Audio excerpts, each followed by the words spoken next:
बिस्मिल्लाहिर्रहमानिर्रहीम। अस्सलाम वालेकुम डियर स्टूडेंट्स, उम्मीद करती हूँ आप लोग खैरियत से होंगे। आज का जो हमारा लेक्चर है ब्रांचेस ऑफ केमिस्ट्री का लास्ट लेक्चर है, लेक्चर नंबर 4, जिसमें हमने दो ब्रांचेस को डिस्कस करना है, इन्वायरमेंटल केमिस्ट्री और एनालिटिकल केमिस्ट्री। स्टूडेंट, आज वाले लेक्चर की ख़ास बात ये है कि ये जो इन्वायरमेंटल केमिस्ट्री है स्टूडेंट्स को काफ़ी टफ़ लगती है, वो नहीं याद करते ईजीली इसको, तो इसमें मैंने सादा से अल्फाज में कुछ चीज़ें ऐड कर दी। इसी तरह इन्वायरमेंटल केमिस्ट्री की भी सारी सारी चीज़ें आपने नहीं करनी होती, तो मेन जो है जो चीज़ आपने याद करनी है, जो लर्न करनी है, वो मैंने हाईलाइट कर दी है, तो आप यहाँ से अपना लेक्चर तैयार कर सकती हैं।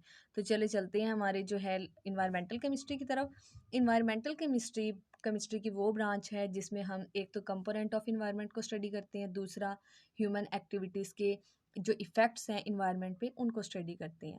तो ये जो इन्वायरमेंटल केमिस्ट्री की वो ब्रांच होती है जो डील करती है with the study of components of environment. अब कंपोनेंट्स ऑफ इन्वायरमेंट में क्या चीज़ें हैं ये हम अभी डिस्कस कर लेंगे, और दूसरी चीज़ इसमें जो हम स्टडी करते हैं वो इफ़ेक्ट्स ऑफ ह्यूमन एक्टिविटीज़ है, और उन कंपोनेंट्स पे इंसान क्या असरात मुरतब कर रहे हैं उनकी स्टडी। अब कंपोनेंट्स में जो है चार चीज़ें आ जाती हैं, इसमें आ जाती है जितनी भी कुराए अर्ज़ पर जितना भी पानी मौजूद है, चाहे वो समंदर की सूरत में है, और इसके अलावा रिवर्स हैं, लेक्स हैं, और इसके अलावा हमारे पास पोलर आइस कैप्स है, ग्लेशियर्स हैं, जितने भी ये सारी की सारी वाटर बॉडीज़, इसके अलावा जो भी रॉक्स हैं, माउंटेन्स है, ये चट्टानों वाला जो एरिया है, इसके अलावा जो हमारे पास ऊपर एटमॉस्फेयर है, जो एटमॉस्फेयर से मुराद यानी कि जिसमें सारी की सारी गैसेस मौजूद हों, वो आपके पास एरिया इन्वायरमेंट का जहाँ पे गैसेस मौजूद हों उसे हम एटमॉस्फेयर कहेंगे। Envelope of gases around the earth surface is called atmosphere. फिर उसके बाद चौथा जो इसका कंपोनेंट है इन्वायरमेंट का वो है बायोस्फीयर, जिसमें हम रह रहे हैं, जहाँ पे लाइफ पॉसिबल है, जहाँ हवा, पानी, रोशनी, ये सारी चीज़ें पाई जा रही हों। तो ये है हमारे पास इन्वायरमेंट के कंपोनेंट्स। इनकी स्टडी हम कहाँ पे करते हैं? इन्वायरमेंटल केमिस्ट्री में। फिर उसके बाद जो है इफेक्ट्स है दूसरा of human activities on environment. Human activities का जो है इन्वायरमेंट पे असर क्या, हम देख रहे हैं कि पोल्यूशन दिन ब दिन ज़्यादा होती जा रही है। अब ये किस वजह से है? मतलब हमने वाटर को भी पोल्यूट कर दिया है, हमने एयर को भी पोल्यूट कर दिया है, हमने अपने बायोस्फीयर को भी, जहाँ हम रह रहे हैं, हमने किसी चीज़ को भी प्योर नहीं छोड़ा। क्यों? क्योंकि जो है हम जो साइंस की डेवलपमेंट है उसकी वजह से बेशक पॉजिटिव असरात भी होते हैं, लेकिन चीज़ों के साथ साथ दोनों असरात होते हैं, पॉजिटिव और नेगेटिव। तो मेरा ख्याल है कि साइंस की डेवलपमेंट के साथ जहाँ पॉजिटिविटी देखी गई है वहाँ पे नेगेटिविटी भी है, तो नेगेटिव इफ़ेक्ट्स भी हैं और पॉजिटिव इफ़ेक्ट्स दोनों तरह से आ जाते हैं। तो इन सब की स्टडी हम कहाँ कर रहे होते हैं? इन्वायरमेंटल केमिस्ट्री में। अब है इन्वायरमेंटल केमिस्ट्री का स्कोप। इसके स्कोप में आपने ये दो चीज़ें ही बस याद करनी है। एक तो ये है कि ये ब्रांच किन किन ब्रांचेस के साथ रिलेटेड होती है, जैसे कि बायोलॉजी है, जियोलॉजी है, इकोलॉजी है, सॉइल और वाटर है। ये चीज़ें हैं जिनके साथ इन्वायरमेंटल केमिस्ट्री डील करती है, और मेनली जो है ये हमें प्रोटेक्ट करती है, हमारी इन्वायरमेंट को बचाती है अगेंस्ट द पोल्यूशन से, क्योंकि इसमें हम सॉइल, वाटर और इन सब को स्टडी करते हैं।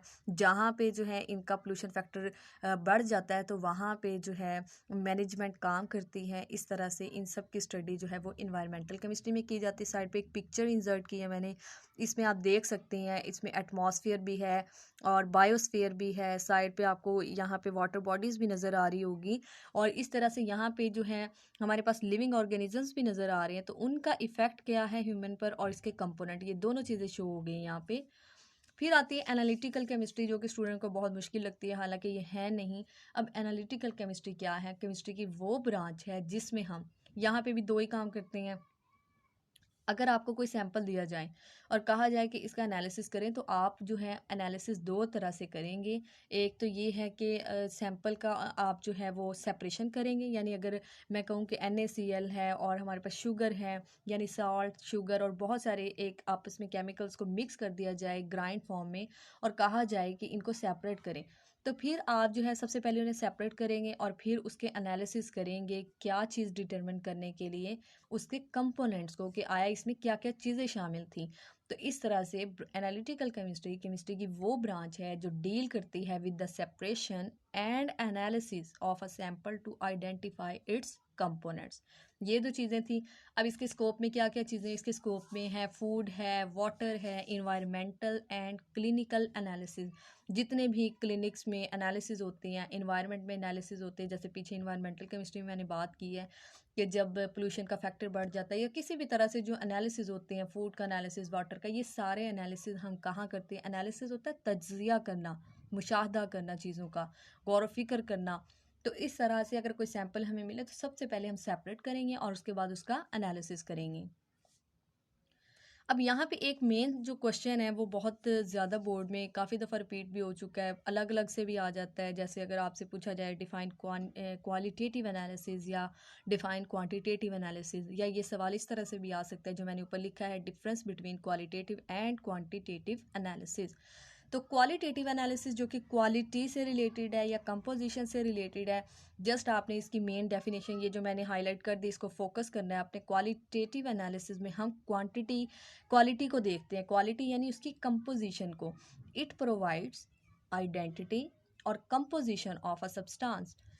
क्वांटिटेटिव एनालिसिस में हम अमाउंट डिटरमिन करते हैं जितने भी कंपोनेंट्स उसमें सैंपल में मौजूद होते हैं। जैसे अभी पहले भी डिस्कस किया है कि अगर आपको 2 3 4 चीज़ें सेम कलर की हैं मिक्स करके दे दी जाए और कहा जाए कि इसके एनालिसिस करो, तो सबसे पहले हम उसका क्वालिटेटिव एनालिसिस यानी हम देखेंगे कि इसमें कौन कौन से कंपोनेंट्स मौजूद हैं।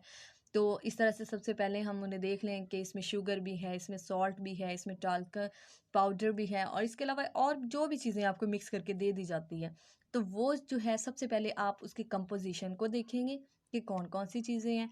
उसके बाद जब वो आप सेपरेट कर लेते हैं तो फिर देखते हैं कि ये कितनी कितनी अमाउंट में मौजूद है या कितनी क्वांटिटी इसकी मौजूद है। तो स्टूडेंट ये था हमारा आज का लेक्चर, जो कि ब्रांचेस का तकरीबन एंड हो चुका है। आठ जो है ब्रांचेस हमने डिस्कस कर ली हुई है। अब इंशाल्लाह नेक्स्ट जो है लेक्चर्स कंटिन्यू रहेंगे, और आप जो है हमारे चैनल को देखते रहिएगा। चैनल को लाइक करें, शेयर करें, सब्सक्राइब करें और कमेंट भी कर दीजिएगा अगर आपको वीडियो पसंद आई हो तो। और अगर आपकी कोई सजेशन है तो वो भी आप ऐड कर सकती हैं। Thank you students.